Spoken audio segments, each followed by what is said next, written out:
Hello. Hi, Senator Harris. How are you? Welcome back to Georgia. Thank you. It is good to be back. And Thank you're wearing you. the chucks. Yes, That well, you know, we are everybody winding down. All right, let me get right to it because we have 5 minutes Okay. with you. I'm Shiba Russell with 11Alive, the NBC Hi, station it's good to be here with in you. Atlanta. In order to flip Georgia blue, do you believe the Biden-Harris campaign needs to win outside of Atlanta and the suburbs? And why do you believe people in rural Georgia will vote for the Democratic ticket? Let me tell you that Joe and I are earning the vote of every American. We want to earn the vote of every American wherever they live, whoever they voted for in the last election. Because we know when we are looking at what's at stake, and what is at stake for the families in the state of Georgia, everything is at stake. Georgia has been devastated by the COVID virus, and Donald Trump has had no plan for getting control of it, much less being honest with the American people. Georgia's small businesses have been devastated. We're looking at rates of 1 in 4 small businesses in the state of Georgia that have had to shut down. The economic impact includes that in the state of Georgia, 1 in 8 families is describing their household as being hungry.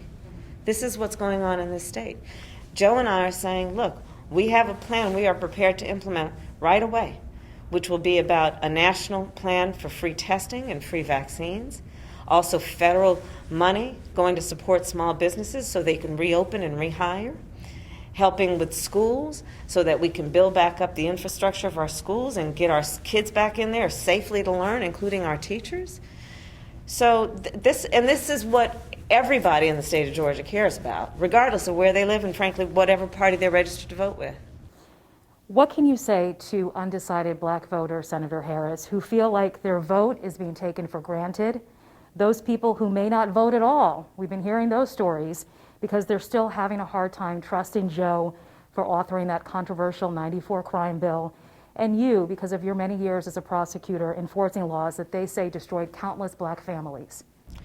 Well, let's first deal with the fact that you have on the one hand Joe Biden, who is going to implement a strategy and plans that are about decriminalizing marijuana, about expunging the records of people who've been convicted of marijuana, about shutting down private prisons, getting rid of cash bail, which is an economic justice issue as much as it is a criminal justice issue. People can't afford to get out and they're sitting in jail just because they don't have enough money.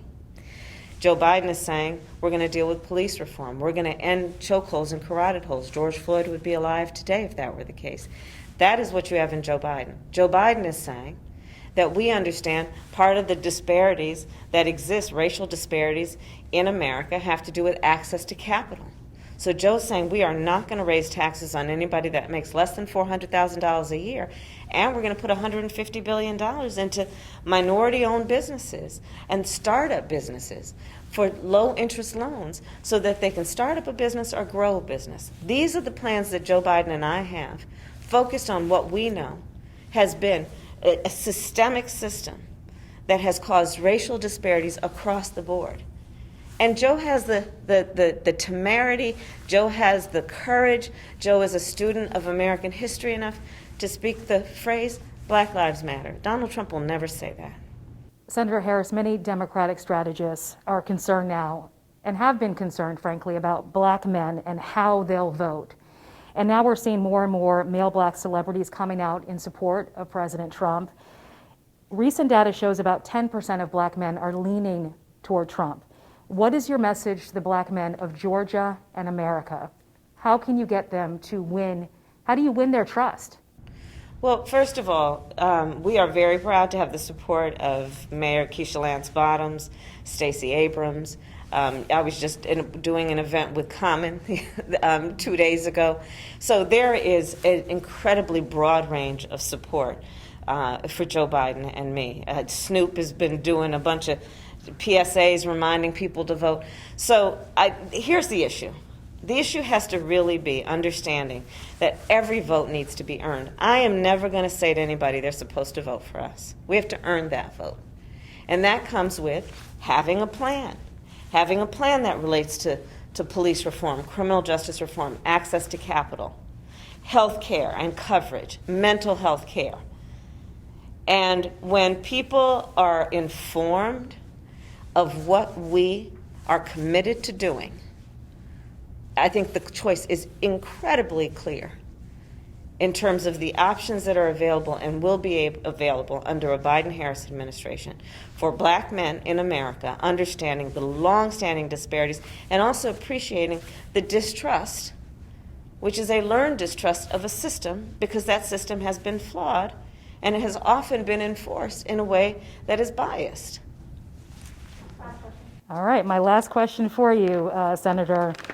As you stand here in your chucks, you know, you are not standing in other people's shoes right now. You are paving a new way.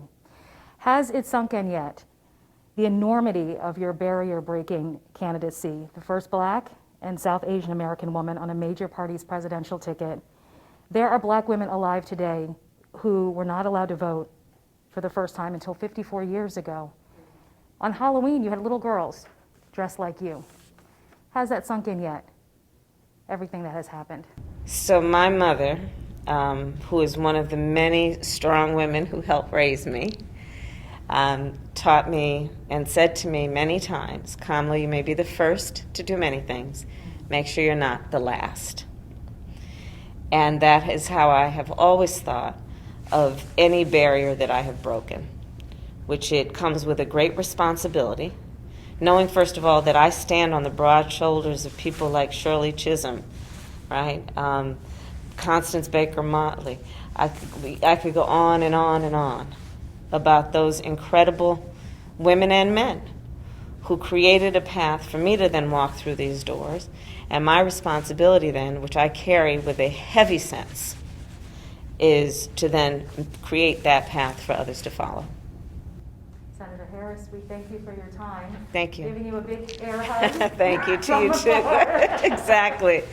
Yes. 2 more days. We will 2 more at days. some point be able to do these without these masks. I know. Okay. All right, it was very nice to meet you. Okay, nice to meet you. Be Bye. well. Thank Be you well. again. Thank Bye. you. Thank you.